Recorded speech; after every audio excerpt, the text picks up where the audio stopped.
Assalamualaikum warahmatullahi wabarakatuh. Waalaikumsalam warahmatullahi wabarakatuh.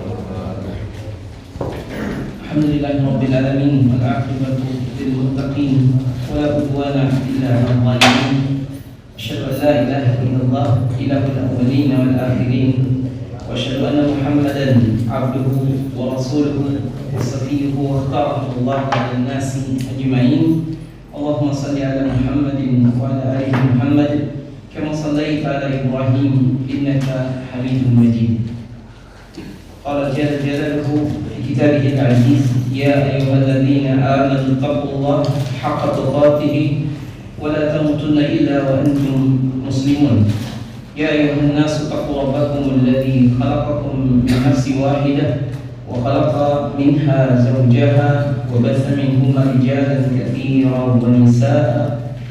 واتقوا الله الذي تساءلون به والأرحام إن الله كان عليكم رقيبا. يا أيها الذين آمنوا اتقوا الله وقولوا قولا سديدا يصلح لكم أعمالكم ويغفر لكم ذنوبكم ومن يطع الله ورسوله فقد فاز فوزا عظيما.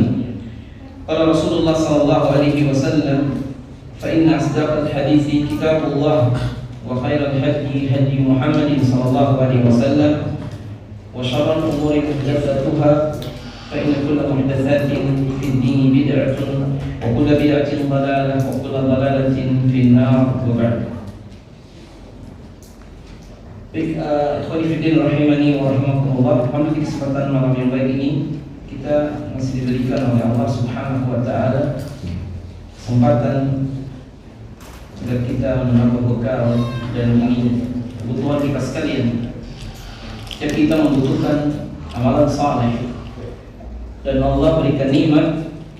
Berarti kata Abdullah bin Abbas, kita harus menambah ketaatan. Semakin diberi nikmat, maka seharusnya kita menambah ketaatan. Mudah-mudahan Allah Ta'ala memberikan kepada kita istiqamah di atas jalan yang hak. Baik, salawat dan salam semoga dicurahkan kepada Nabi kita Rasulullah Muhammad ibn Abdullah sallallahu alaihi wasallam, para sahabat dan keluarga beliau dan orang-orang yang mengikuti jalannya ila yaumil. Nah, nuwasil ma qara'na min hadal kitab. Kita lanjut pembacaan dari kitab ini di Majmu' Al-Farid Syarah Kitab Tauhid. Di pertemuan yang lalu kita sudah bahas tentang 10 wasiat Allah Subhanahu wa taala. Baik, di kesempatan hari ini kita akan lanjutkan dan mu'alif menyebutkan dari sebuah hadis yang hadis ini mungkin sudah sering kita hafal. Dia adalah hadis yang dikenal dengan hadis Mu'adz bin Jabal, dan disebutkan katanya kuntu radifan Nabi sallallahu alaihi wasallam ala himarin. Saya dibonceng oleh Nabi sallallahu alaihi wasallam di atas keledai. Pertama, Mu'adz bin Jabal sekalian, beliau adalah sahabat yang memiliki banyak keutamaan, dan salah satunya beliau adalah ulama dari ulamanya sahabat. Maka dari itu yuhsyaru amaman ulama biratwah, bahwa Mu'adz bin Jabal nanti di hari kiamat dia itu berdiri di depan para ulama biratwah, ay bi khutwah aw ramiyah sahm.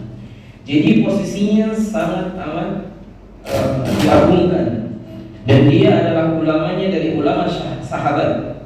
Jadi kalau sahabat semuanya ulama, maka Mu'adz bin Jabal adalah ulamanya sahabat. Kemudian kunyahnya adalah Abu Abdurrahman, sahabiyun jalil masyhurun min a'yan sahabah. Dia adalah Abu Abdurrahman kunyahnya, dan sahabat yang masyhur, dan termasuk kana ilaihi muntaha fil ilmi wal ahkam wal Quran. Ilmu tentang hukum, tentang akidah, tentang Quran, dan semua ilmu yang ada itu Mu'adz bin Jabal puncaknya. Maka dari itu tidak bisa atau sulit dicari orang-orang yang menggabungkan ilmu dalam satu diri. Dan Kita pun tahu bahwa dia adalah seorang Ansar. Mu'adz bin Jabal adalah Ansar, sahabat Ansar, dan dia dari suku Khazraj.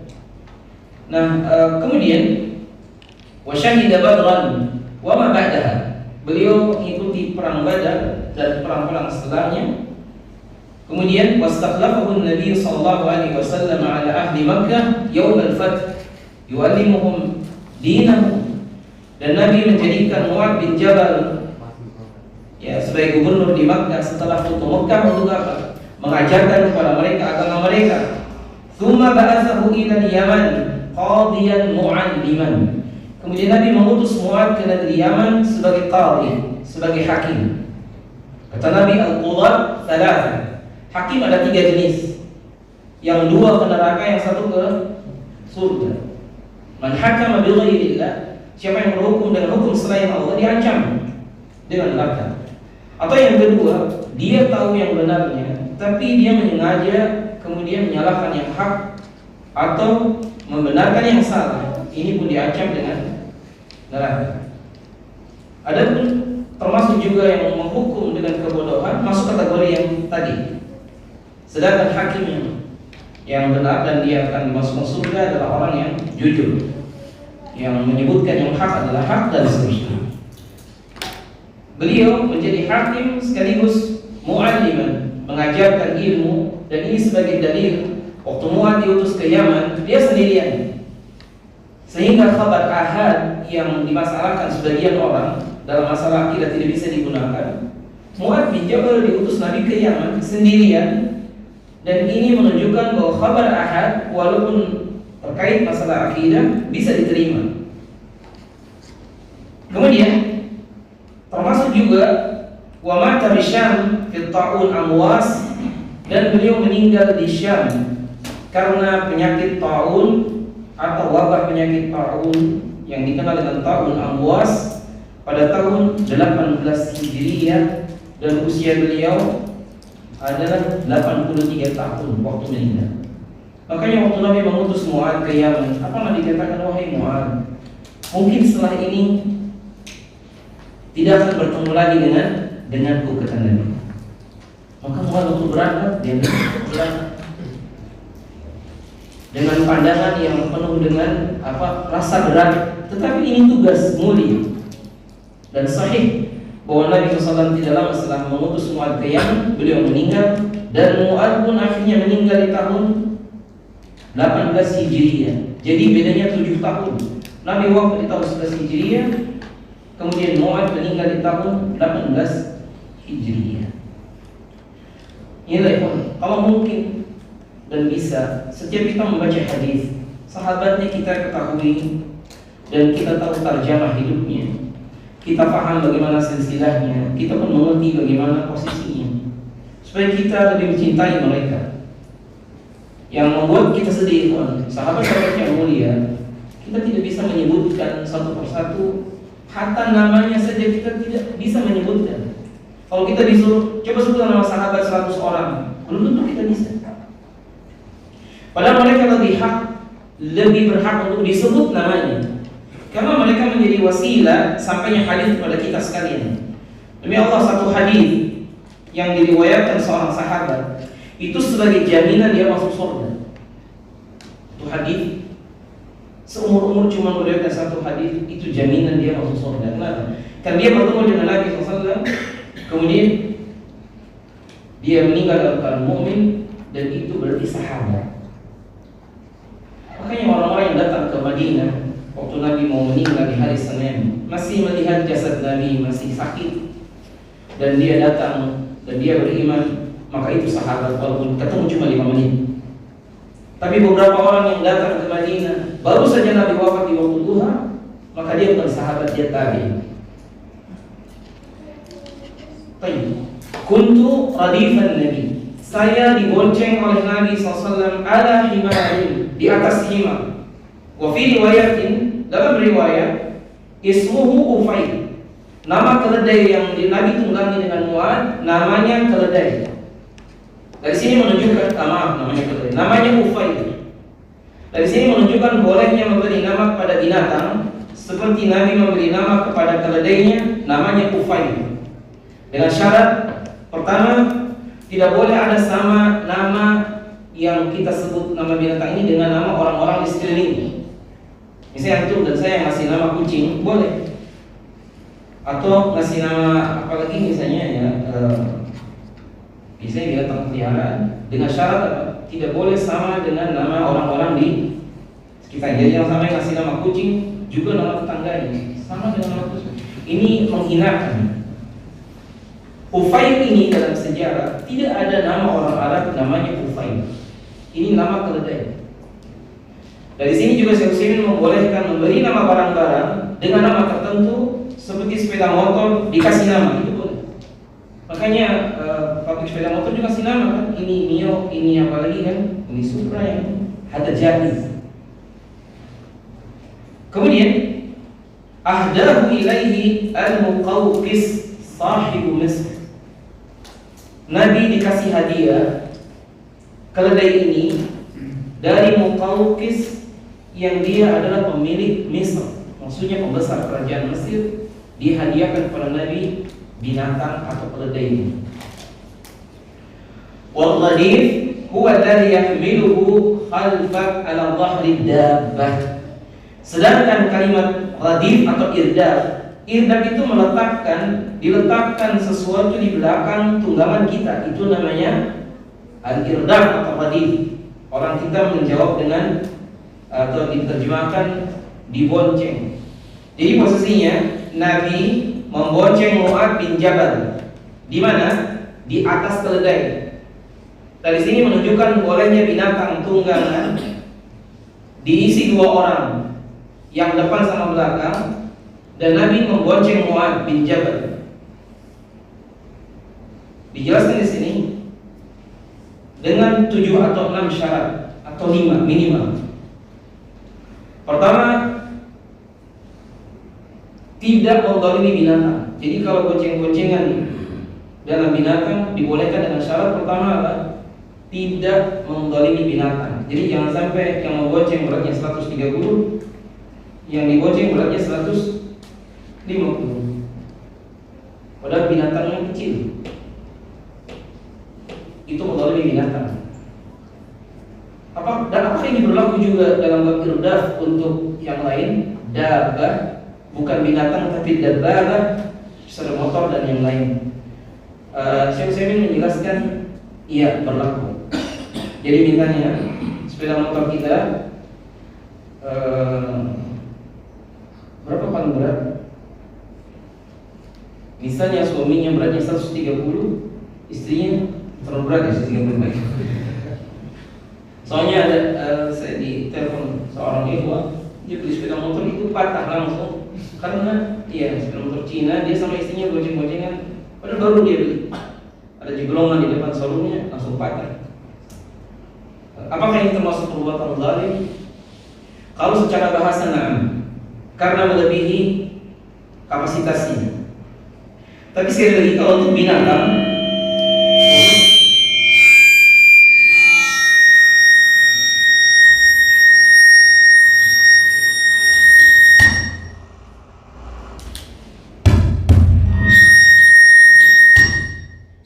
kita lanjut. Jadi yang kedua, ayakuna min jinsin wahid. Usahakan yang membonceng dan dibonceng satu jenis. Berarti kalau yang membonceng laki, yang dibonceng juga laki-laki, berarti apa? Satu jenis. Tidak boleh berlawanan jenis atau berlainan jenis, kecuali kalau mahram istrinya dan yang lain. Semoga Allah merahmati sepeda motor yang tidak digunakan untuk sesuatu yang berbeda jenis kecuali yang mahram. Bagaimana sekarang dengan Gojek dan yang lain? Ini masalah yang sering ditanyakan. Tapi intinya, fattaqullaha mastata'tum, bertakwalah kepada Allah semampunya. Tapi intinya yang asal Nabi membonceng Mu'adz, dan orang-orang yang dibonceng Nabi tidak pernah ada yang wanita, semuanya laki. Nabi membonceng Fadl, membonceng Mu'adz bin Jabal, membonceng juga. Dan yang dibonceng Nabi Ummahatul Mukminin ada.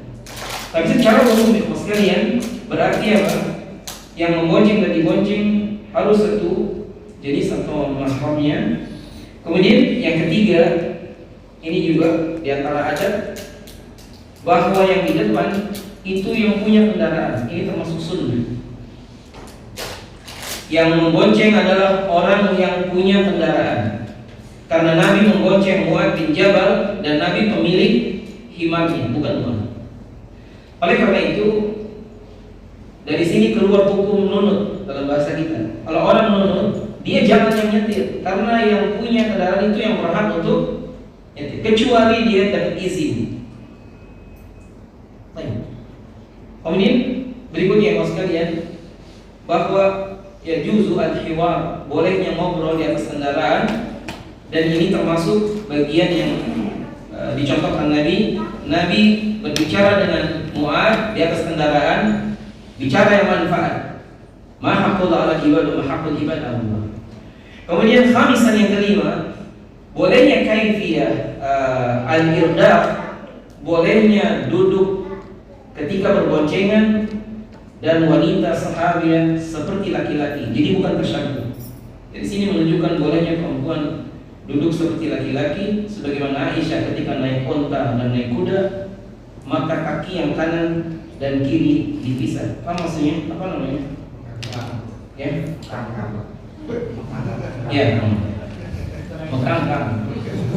Maksudnya orang kalau naik sepeda motor walaupun dia wanita boleh seperti laki-laki dan tidak tasyabbuh. Apalagi kalau banyak kasus kecelakaan dan tidak ada riwayat, maksudnya misalnya Ummu Salamah naik onta juga sama kayak laki-laki. Bahkan Nabi SAW pernah juga menjadikan untuk salah seorang istri beliau, kaki beliau untuk tempat injak sehingga istri beliau naik ke atas onta. Itu Nabi SAW. Dan di atas ontanya bukan miring seperti yang dibonceng ibu di belakang ada ke mana? Iya, ke samping, bukan. Boleh dia dengan syarat apa? Tidak terbuka auratnya. Maka dari itu, ini kaifiyatul irdaf. Jadi urusan bonceng-membonceng itu dibolehkan. Nah, kemudian warukub, yakni al-himar, dan tempat mereka ini artinya dabbahnya adalah binatangnya adalah himar. Dari sini menunjukkan betapa Nabi SAW tawadhu, orang yang tawadhu, jauh dari sifat sombong. Himar itu ikhwan, keledai ini kalau sepeda motor apa ya? Pokoknya mungkin udah 70 lah kalau sahih. Bahkan Umar kalau naik keledai, kakinya Umar itu masih lebih panjang dari keledai itu. Dicari yang keledai yang paling besar, kaki Umar tuh masih nyangkut di tanah. Dan keledai ini bukan binatang yang Masya Allah kalau jalan cepat. Dia jalan tidak jalan masih lebih cepat jalannya kita. Ini tadi orang yang sangat tawadhu. Walaupun itu keledai dan itu hadiah, beliau pakai dan pakai untuk berboncengan karena keledainya kuat. Dan keledai hukumnya beda, ini sedikit tawadhu dalam hukum. Keledai yang jinak hukumnya haram untuk dikonsumsi. Kalau pernah sahabat memotong keledai yang jinak kemudian mau dimakan, Abu Talha berteriak, diperintahkan Nabi bahwa Allah Ta'ala mengharamkan keledai yang jinak dan dihalalkan al-humur al-wahsyiyyah, keledai yang liar itu boleh. Keledai liar halal, keledai jinak haram. Kenapa begitu? Itu dari Nabi SAW. Faqala dari, lalu Nabi berkata kepada saya, Nabi bersabda kepada saya kata Mu'adz, ya Mu'adz, atadri ma haqqullah 'alal ibad? Tahukah engkau apakah hak Allah atas hamba? Disebutkan di sini as-su'al bi sigatil istifham. Pertanyaan ini dengan sigat istifham. Istifham itu maknanya yang jadi apa namanya? Sama sebagaimana seseorang kita juga sering ditanya dengan pertanyaannya, tidak butuh jawaban asli. Coba Nabi SAW liyakun awqa' fi nafsi. Nabi bertanya kepada Mu'adz bin Jabal supaya lebih mengena di hati, wa ablag fi fahmil muta'allim, dan supaya pemahaman orang diajari ini lebih paham karena lebih fokus. Seperti kita ditanya, tahukah antum misalnya syarat la ilaha illallah? Maka kita mungkin akan menjawab, saya tahu. Tapi mungkin ada hal yang lain, maka dia lebih perhatian.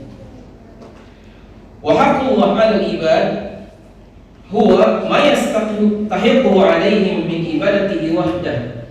Oleh karena itu, pertanyaan ini juga kepada Mu'adz bin Jabal merupakan pertanyaan yang mengandung penjelasan bahwa Allah Ta'ala punya hak yang diibadahi yang tidak boleh dilanggar.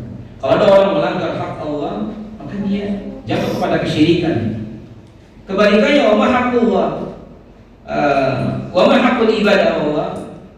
Wahai Mu'adz, apa juga yang kau tahu hak hamba atas Allah?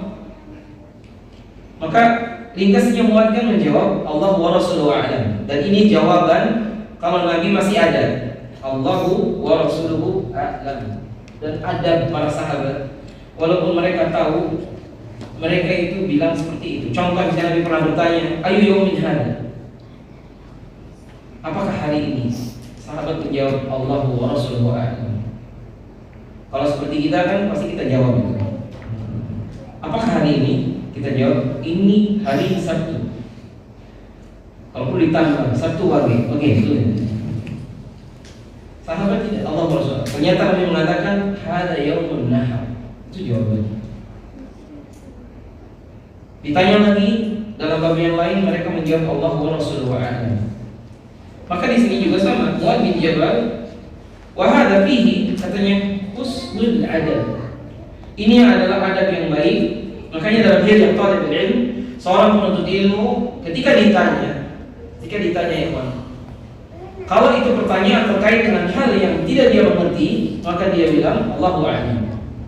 Tapi ketika seseorang ditanya hal fahimtan, apakah engkau faham dengan apa yang ditanya, maka jangan bilang insyaallah dan juga jangan bilang wallahu a'lam, karena Allah jelas lebih tahu. Tapi dia bilang saya paham atau saya tidak paham. Sama dengan ucapan insyaallah, jadi jangan kebalik-balik. Dengan kita banyak orang salah paham. Jangan bilang insyaallah saya tidak yakin, katanya. Kenapa? Kalau bilang insyaallah seperti ya setengah-setengah. Padahal insyaallah itu sudah meyakinkan. Sebagian kita keliru. Insyaallah untuk hal yang mustakbal, bukan hal yang sudah terjadi. Bukan hal yang sekarang terjadi juga. Seperti antum ditanya, apakah antum hari ini hadir di masjid ini? Jawab, iya, saya hadir. Antum apakah laki-laki? Jangan pakai insyaallah. Iya, saya laki-laki. Antum sudah nikah? Iya, saya sudah nikah. Tidak boleh pakai insyaallah.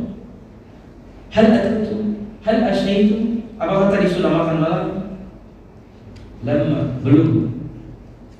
Termasuk juga saya menegur pada seorang talib yang dia ditanya, apakah engkau paham apa yang saya katakan? Dia bilang, paham insyaallah. Beliau menegur, di mana insyaallah? Qul fahimtu aw lam afham. Katakan saya sudah paham atau saya belum. Tapi kalau dalam syarat tahawiyah, kalau seorang ditanya, hal anta mu'min, apakah engkau mu'min? Maka dibolehkan menjawab, na'am ana mu'min, dengan catatan dia ingin seperti dalam surat Al-Anfal tapi belum kesampaian, atau seorang dengan mengatakan saya mukmin itu maknanya dia bukan ragu bahwa dia itu mukmin atau kafir. Baik, kembali ke sini. Wa ma haqqul ibadallah laisa 'ala Allahi haqqun wajibun bil aqli kama tazamuhu al-mu'tazilah.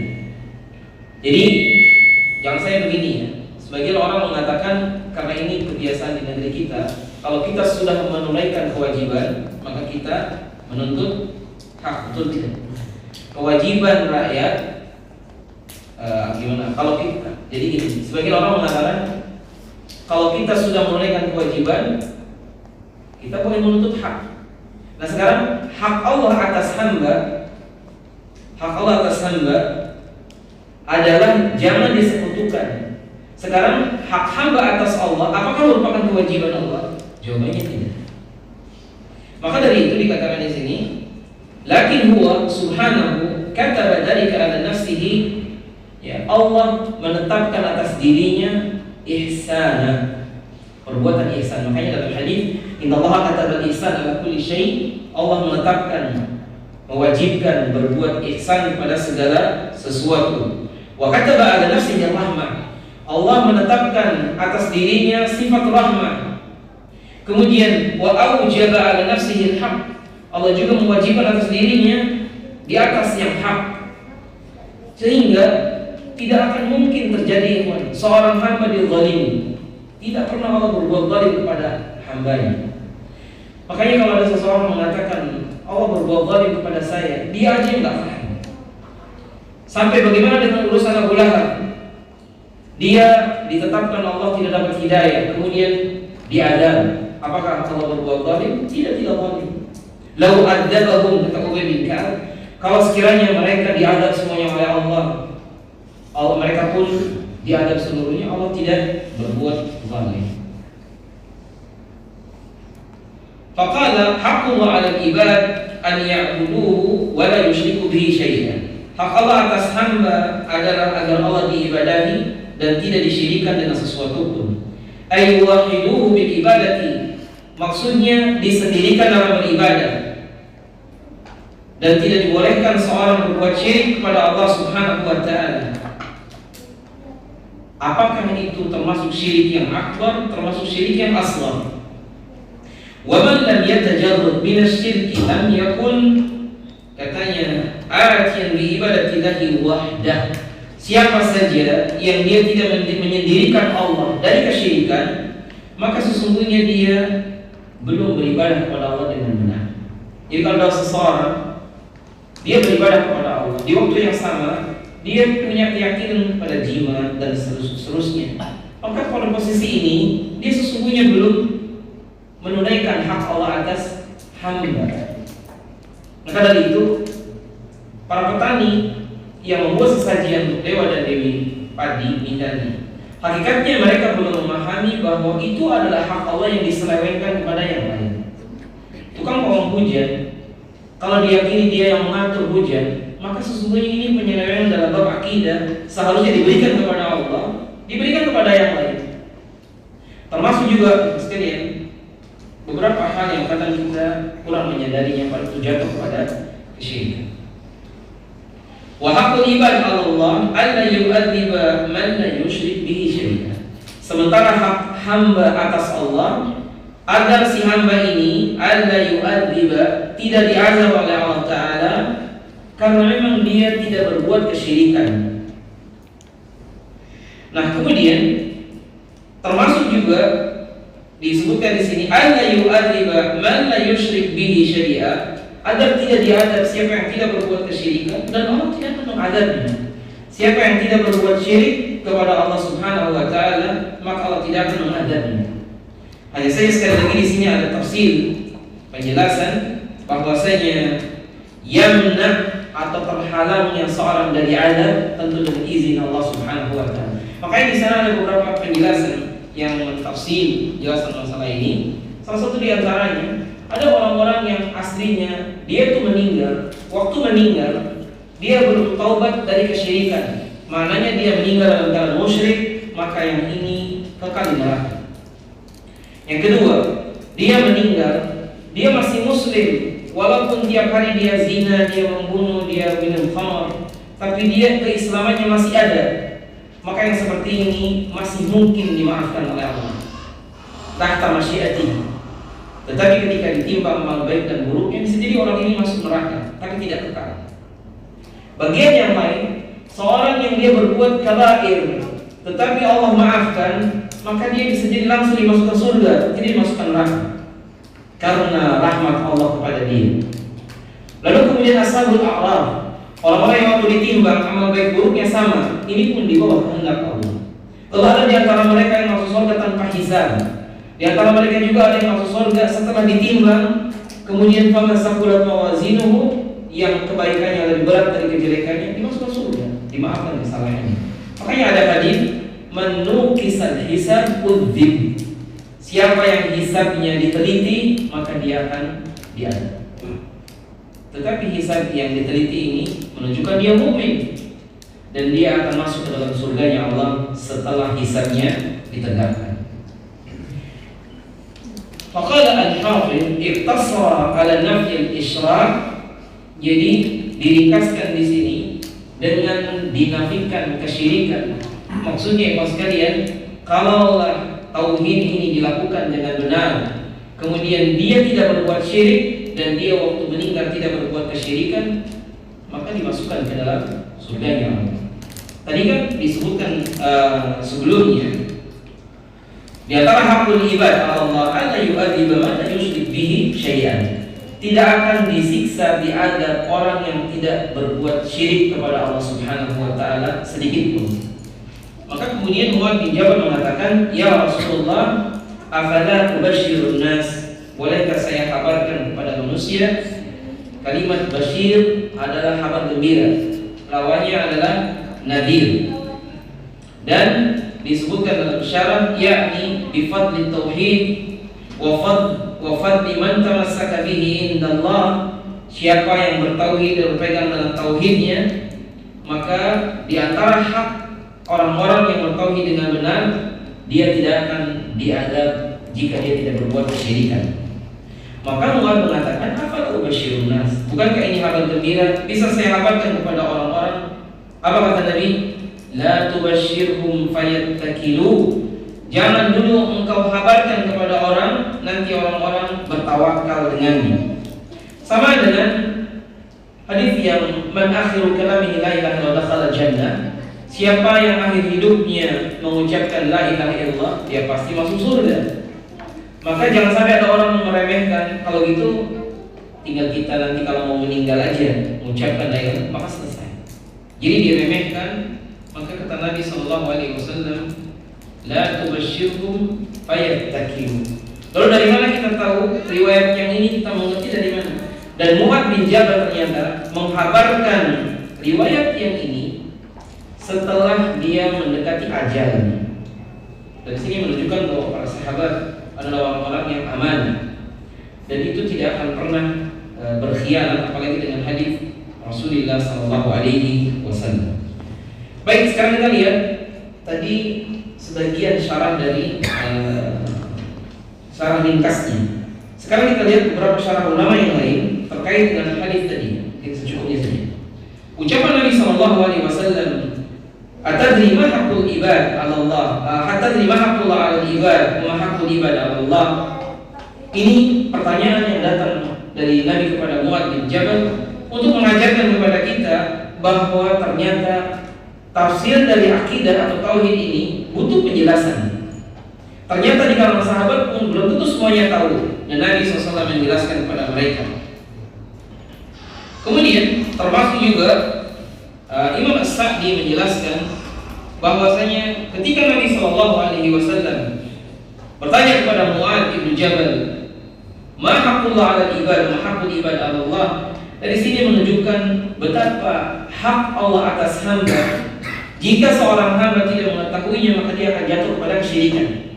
Sebagaimana hak hamba atas Allah, dia akan semakin bersyukur ketika dia tahu bahwasanya Allah tidak akan mengadab siapa-siapa yang tidak berbuat kesyirikan.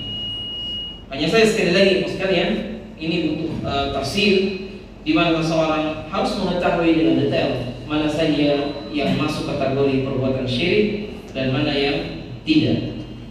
Ala kulli hal, sebagai penutup hadis ini ada banyak faedah, disebutkan beberapa faedah yang ada. Awalan yang pertama, jawazul irdaf 'ala dar. Bolehnya seorang berboncengan di atas kendaraan, dan tadi sudah kita sebutkan dengan syarat apa? Tidak menzalimi binatang, dan juga tidak menjadikan dizalimi binatang ini, apalagi sampai terluka. Karena Nabi pernah mengatakan, ittaqullaha fil bahaim, takutlah kalian dalam urusan binatang. Termasuk yang dilarang, sedikit tambahan dari saya. Pertama, memberikan beban yang lebih berat dari kemampuan dia. Misalnya ada kuda diisi beban yang berat. Saya pernah lihat kudanya itu dia bawa gerobaknya isinya penuh barang. Tukang kusirnya memaksa kuda yang kecil ini tidak besar. Begitu jalannya agak turun, kuda ini jatuh dan kakinya patah, darah keluar. Saya hanya bilang Pak yang kusir ini, Pak, jangan terlalu berat bawaan, kasihan kuda. Dia hanya melotot dan bilang, apa urusan kamu dengan saya? Ini kuda-kuda saya. Saya hanya ingat Nabi Nabi ketika datang ke satu kebun milik orang Ansar. Di kebun itu ada seekor unta yang kurus. Lalu Nabi mengatakan, "Man yamlikuha?" Siapa yang punya unta ini? Kata anak muda orang Ansar, "Ana ya Rasul." Saya. Kata Nabi, unta ini mengadukan, yashtaki ilayya. Dia mengadu kepada saya. Innaka tajuu. Engkau telah membuat dia lapar. Akhirnya intinya dia pun, anak muda ini kemudian memberi makan dan seterusnya. Dan akhirnya itulah yang semestinya kita lakukan. Tidak boleh kita berbuat zalim pada binatang. Yang kedua, yang di antara kezaliman yang sering terjadi adalah binatang ini tidak dikasih makan, sebagaimana hanya mungkin jangan dikasih minum, atau kadang dipanaskan dan seterusnya. Kalau memungkinkan, di antara perbuatan baik kita kepada mereka, berhakim, perlakukan. Karena manusia punya peri kemanusiaan, binatang juga punya peri kebinatangan. Jadi dia punya perasaan. Makanya dalam bab jual beli, Nabi SAW Nabi melarang membeli seekor kambing dipisahkan dengan anak-anaknya. Jadi kalau kita beli anak kambing, gabung sama induknya, kecuali sudah disapi mungkin. Kemudian termasuk juga larangan menyakiti binatang dengan menakut-nakuti dengan pisau atau api. Ini juga dilarang. Karena binatang sebagian salaf takut dengan dua barang ini. Termasuk juga mengasah pisau kalau mau menyembelih, tidak boleh di dekat kambing yang mau disembelih. Apalagi dulu ada kasus diasah di atas kambingnya. Maka kata Nabi apa? Atad bahumaratain. Apakah engkau akan sembelih dua kali? Menyembelih pertama menyembelih perasaannya, menyembelih kedua menyembelih betul. Termasuk juga jangan menjelek-jelekkan binatang dengan bahasa kita. Selain dia kambing dan dia onta dan yang lain, tapi dia mengerti. Misalnya seorang mengatakan kambing jelek atau onta begini, dia paham. Maka dari itu banyak dalam beberapa riwayat yang juga sahih, binatang mengadukan kepada Allah Subhanahu wa ta'ala. Termasuk binatang yang disembelih untuk selain Allah, jadi tumbal. Maka dia mengadukan kepada Allah orang-orang yang melakukan hal tersebut untuk mereka. Assalamualaikum warahmatullahi wabarakatuh. Inilah ikhwan sekalian, mungkin kesimpulannya tidak bisa kita bacakan semua, tapi secara umum tentang al-irdaf dan beberapa hukum-hukumnya sudah kita ketahui semua. Mudah-mudahan bermanfaat sama sedikit ini, dan assalamualaikum warahmatullahi wabarakatuh. ونقتفي بهذا القدر صلى الله على نبينا محمد وعلى اله وصحبه اجمعين واخر دعوانا ان الحمد لله